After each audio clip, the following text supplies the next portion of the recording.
Magandang gabi sa inyong lahat, sa mga kaagri, sa mga kababayan natin na nanonood sa videong ito. Kung kayo ay nanonood sa YouTube channel ko, maraming salamat at kung hindi pa kayo nakapag-subscribe, please subscribe. At kung kayo naman po ay nanonood sa ating Facebook, please follow nyo rin ako. Sa video na ito mga kabayan, first time ko po itong gagawin. At alam nyo ba kung anong kasama natin sa vlog na to? Walang iba kundi si ChatGPT. Magandang gabi kaibigan, ChatGPT.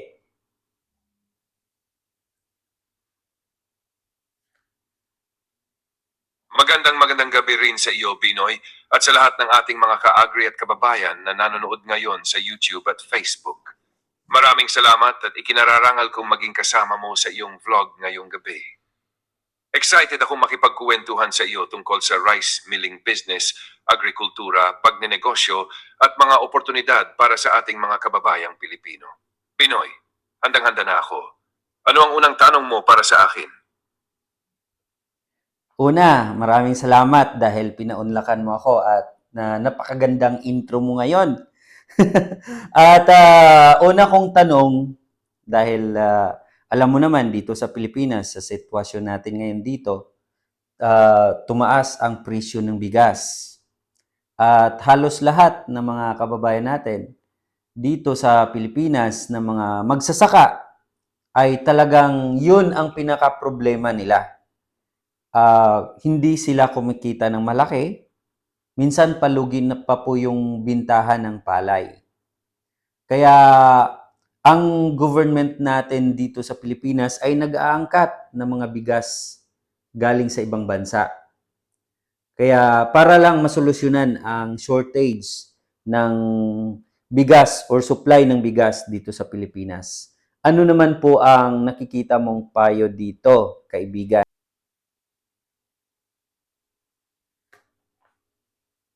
Magandang tanong yan, Pinoy. Titingnan natin ito hindi lang bilang presyo ng bigas, kundi bilang buong problema mula produksyon, post-harvest, milling, hanggang market. Napakaganda at napakahalagang tanong yan, Pinoy. Para sa akin, hindi dapat piliin kung consumer ba o farmer ang tutulungan. Kailangang sabay silang protektahan.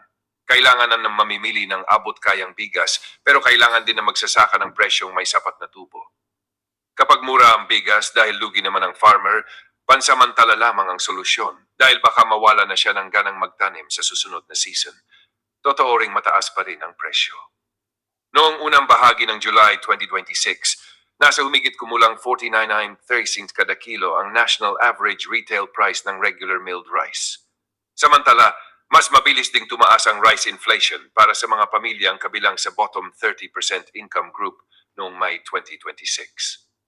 Ibig sabihin, pinakamabigat ang epekto nito sa mga pamilyang maliit ang kita. Ang pag-aangkat ng bigas ay maaaring kailanganin kapag totoong kulang ang lokal na supply, lalo na kapag may kalamidad, tagtuyot, o mahina ang ani. Pero para sa akin, hindi dapat maging permanenteng pangunahing solusyon ang importation. Kapag dumating ang maraming imported rice kasabay ng local harvest, maaaring bumaba ang presyo ng palay at ang unang masasaktan ay ang ating mga magsasaka. Kaya una kong maipapayo ay ayusin ang timing at dami ng importation. Mag-import lamang batay sa malinaw na kakulangan, hindi sobra-sobra, at hanggat maaari ay huwag itapat sa peak harvest season.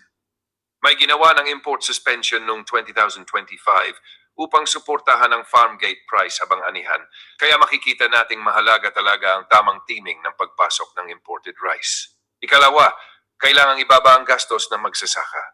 Hindi sapat na sabihing taasan lang ang ani kung mahal naman ang binhi, abono, diesel, irigasyon at labor. Maganda na mas mataas ang 2026 budget ng National Rice Program. 29.9 billion para sa mga programang kabilang ang seeds at fertilizer support. Pero ang mahalaga ay makarating ito ng mabilis at direkta sa totoong farmers. Ikatlo, kailangang palakasin ang post-harvest facilities, dryers, warehouses, farm machinery at modern rice mills. Maraming magsasaka ang napipilitang ibenta agad ang kanilang palay sa mababang presyo dahil basa pa ito, wala silang dryer, imbakan o sariling access sa milling. Kapag may dryer at rice mill ang cooperative o komunidad, hindi na kailangang palay lamang ang ibenta nila. Maaari nila itong iproseso bilang bigas, magkaroon ng mas magandang kalidad at kumita rin mula sa darak, broken rice at iba pang byproducts. Dito pumapasok ang halaga ng rice milling business. Pero gusto kong linawin, ang rice mill ay hindi magic solution na makina lamang. Dapat kasama rito ang organisasyon ng farmers, sapat na working capital, tamang buying price, drying, storage, packaging at siguradong market. Kapag kumpleto ang sistema, mas malaking bahagi ng halaga ng bigas ang mananatili sa farmer at sa lokal na komunidad, hindi puro sa middlemen. Para sa akin, ang pangmatagalang sagot ay ito: produce more, reduce production losses, process locally, at tiyaking may patas na presyo para sa farmer at consumer. Ang importasyon ay dapat maging safety net lamang habang unti-unti nating pinapalakas ang sariling produksyon. Dahil kapag ang magsasaka natin ay kumikita, patuloy siyang magtatanim. At kapag patuloy siyang nagtatanim, mas magiging matatag ang supply ng bigas ng buong Pilipinas. Tama ka at may point yung lahat na sinasabi mo, kaibigan. Sa ngayon po, ano po ang pinaka-recommended mo na makina? Salamat sa tanong, Binoy. Para sa akin, walang iisang rice mill machine na pinakamaganda para sa lahat.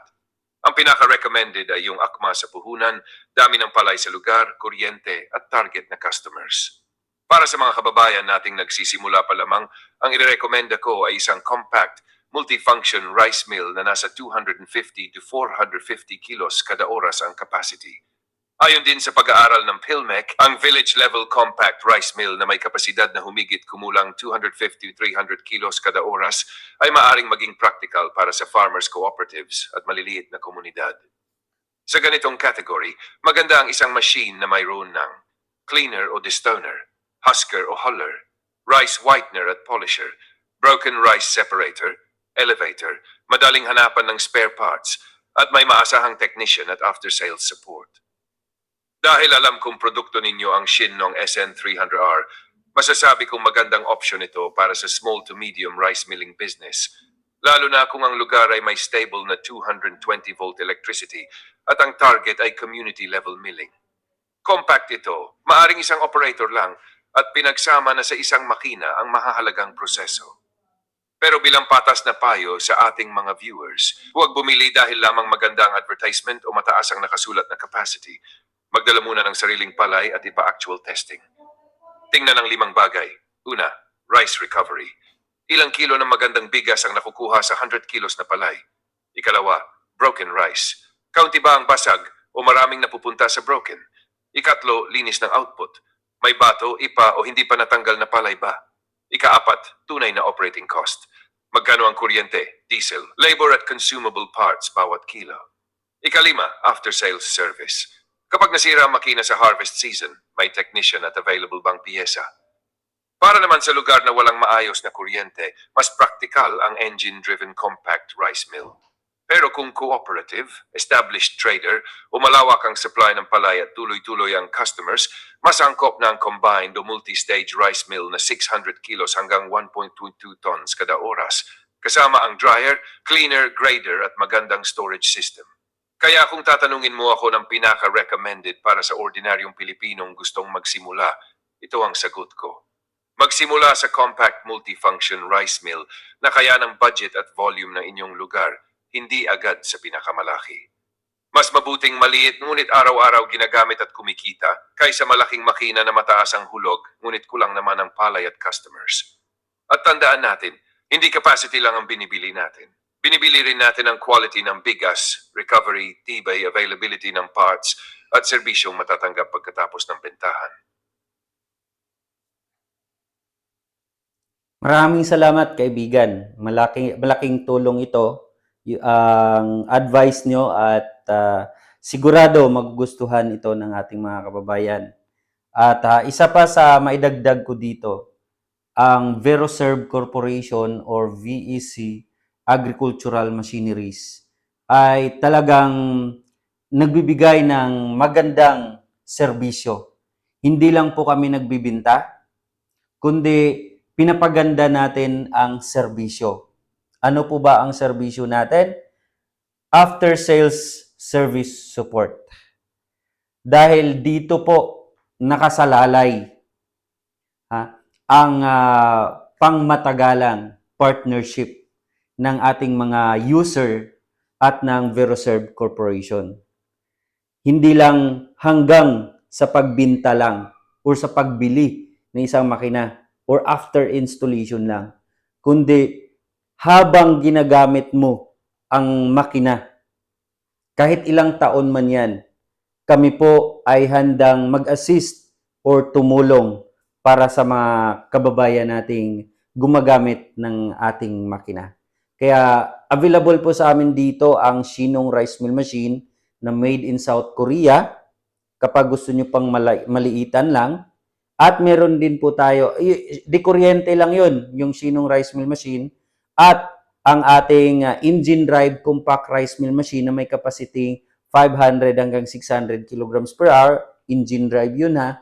At saka meron din po tayong pangmalakihan. Again, sabi ni kaibigan kanina na kung kayo ho ay magsimula pa lang, mas advisable po na magsimula sa maliit lang po muna na makina. Tulad ng Shinong Rice Mill Machine or engine drive compact rice mill machine bago po kayo magsimula sa 25D combined rice mill machine namin na makina. Okay? Tama ka riyan, Binoy. Napakahalaga ng punto mo tungkol sa after-sales service support. Sa pagbili kasi ng rice mill machine, hindi natatapos ang relasyon pagkatapos may deliver at may install ang makina. Doon pa lamang nagsisimula ang tunay na partnership. Kapag may tanong sa operation, kailangan ng adjustment, maintenance, spare parts o technical assistance, mahalagang may kumpanyang madaling makontak at handang tumulong. Kaya malaking advantage ng Veroserve Corporation, VSC Agricultural Machineries ang hindi lamang pagbebenta ng makina, kundi ang patuloy na pag-assist sa mga users habang ginagamit nila ito. Para malinaw sa ating mga viewers, mayroon kayong iba't ibang options. Para sa mga gustong magsimula sa maliit at may stable na kuryente, available ang Shinong Rice Mill Machine na made in South Korea. Para naman sa mga lugar na walang kuryente o mahina ang supply ng kuryente, may VSC Engine Drive Compact Rice Mill Machine na may capacity na humigit kumulang 500 hanggang 600 kilograms per hour. At para sa established businesses, cooperatives o mga lugar na malaki ang supply ng palay, mayroon kayong VSC 25D Combined Rice Mill Machine na para sa mas malaking operasyon. Maganda rin ang payo mo, huwag agad magsimula sa pinakamalaking makina dahil lamang mas mataas ang capacity nito. Dapat pag-aralan muna ang supply ng palay, dami ng customers, budget, pwesto, kuryente at operating expenses. Mas magandang magsimula sa makinang kayang patakbuhin ng tuloy-tuloy at kayang suportahan ng negosyo. Kapag lumaki na ang demand at customer base, saka mag-upgrade sa mas mataas na capacity. Sa madaling salita, hindi lamang makina ang dapat hanapin ng isang buyer. Dapat hanapin din niya ang maasahang supplier, available na spare parts, technician, training, at pangmatagalang after-sales support. Tama ka, Binoy, iyan ang pundasyon ng tiwala at pangmatagalang partnership. Maraming salamat. Kaya sa mga nanonood ng video natin ngayon, kung kayo ho ay may balak na gusto magkaroon ng kahit maliit lang po muna na rice mill machine, message lang po kayo dito at kung meron po kayong mga katanungan, sasagutin po natin yan. Actually, si ChatGPT po ay isang guide lang po natin at tumutulong siya kung ano man yung mga katanungan at hindi lang hanggang dito ang ating vlogs dahil mas marami pa po tayong dapat matutunan sa araw-araw nating mga vlogs kasama si ChatGPT. So, anong masasabi mo dito, kaibigan? Tama ka, Pinoy. Magandang paalala na ang ChatGPT ay gabay at katuwang sa pag-aaral, pero ang final na desisyon sa pagbili ng makina ay dapat nakabase pa rin sa actual testing, technical assessment, budget at payo ng experienced technicians at supplier. Sa mga nanonood ngayon, huwag mahiyang magtanong. Mas mabuting malinaw muna ang lahat. Capacity, konsumo sa kuryente o diesel, rice recovery, maintenance, spare parts, warranty at after-sales support bago mag-invest. At maganda rin ang plano mo na ipagpatuloy ang ganitong klaseng vlog. Sa bawat episode, pwede nating pag-usapan ang paano magsimula ng rice milling business, Magkano ang posibleng puhunan at operating expenses? Paano pumili ng tamang makina? Paano malalaman kung maganda ang quality ng bigas? At ano ang mga pagkakamaling dapat iwasan bago bumili? Kaya sa lahat ng ating mga ka-agri at kababayan, maraming salamat sa panonood. Patuloy tayong matuto, magtanong, at gumawa ng matalinong desisyon bago pumasok sa negosyo. Pinoy, maraming salamat din sa pagkakataong makasama ako sa iyong vlog. Sana makatulong ang usapan natin sa mga Pilipinong gustong magsimula at umasenso sa rice milling business. Yun. Marami kayong natutunan mga kababayan dito sa ating vlog na ito. Minsan po talaga kailangan natin ng tulong o research. Kaya sa panahon ngayon, wag lang basta-basta magdesisyon na kapag nakita natin ang isang binibinta na makina na sobrang mura, bili tayo agad. Kailangan muna nating husisain, research, study. Tulad dito sa amin sa Veroserve Corporation, kaya ini-invite ko po kayo na bumisita mismo sa aming showroom dito sa Sampaloc, Manila para makita nyo mismo actual ang makina. Mas maganda, actual, di ba? Lalo na sa panahon ngayon, bili lang tayo ng bili sa online. Hindi naman natin makikita. And then, magsisi tayo dahil pagdating natin, ginamit natin, hindi natin alam. Di ba? Mas maganda kung actual na makikita nyo ang isang makina. Yun yung advice ko. Pero actually, marami naman po tayong mga kababayan na bumibili ng machine natin kahit hindi na nila nakita actual. In a way, nakikita nila sa YouTube videos natin, sa Facebook, lahat ng mga demo, actual operation, at sa mga deliveries natin sa mga bawat probinsya, nakikita nyo na, di ba? Updated po tayo dyan. Kaya mas mataas po yung tiwala ng mga kababayan natin dahil sa mga ginagawa natin at updated tayo sa mga deliveries at installation ng makina. Talagang makikita nyo rin at mararamdaman nyo rin na ito ay legit at talagang maganda ang serbisyo ng Veroserve Corporation. Kaya maraming salamat po. Again, last message nyo po, kaibigan. Ano po yung last message ninyo sa mga kababayan natin na nanood ng video nito? Maraming salamat, Pinoy, at maraming salamat din sa lahat ng ating mga ka-agri at kababayang nanood hanggang sa dulo ng video na ito. Ang huling mensahe ko po sa inyong lahat ay simple lamang. Bago bumili ng rice mill machine, huwag presyo lang ang tingnan. Suriin din ang kalidad ng makina, actual performance, rice recovery, availability ng spare parts, warranty, technical assistance at after-sales service. Kung may pagkakataon, bumisita po kayo sa showroom ng Veroserve Corporation VSC Agricultural Machineries sa Sampaloc, Manila. Tingnan ninyo ng personal ang makina, magtanong, magdala ng sariling palay para sa actual testing at alamin kung anong model ang angkop sa inyong budget, lugar, supply ng palay at target na negosyo. Para naman sa mga malalayo, malaking tulong ang panonood ng actual demonstrations, deliveries, installations at testimonies ng mga gumagamit. Ang pagiging transparent at palaging updated ay mahalaga para makita ng buyers na tunay ang kumpanya, gumagana ang mga makina, at may serbisyong maasahan pagkatapos ng bentahan. Tandaan po natin, ang pagbili ng rice mill machine ay hindi ordinaryong gastos lamang. Isa itong investment para sa inyong pamilya, negosyo at komunidad. Kaya pag-aralan itong mabuti, piliin ang tamang makina at makipag-partner sa kumpanyang hindi kayo iwan pagkatapos ng installation. Muli, maraming salamat sa inyong pagtitiwala. Patuloy po tayong mag-aral, magtanong at gumawa ng matalinong desisyon. Ako po si ChatGPT, kasama ang inyong kaibigang si Binoy. Hanggang sa susunod nating kwentuhan tungkol sa agrikultura at pagnenegosyo. God bless po sa inyong lahat.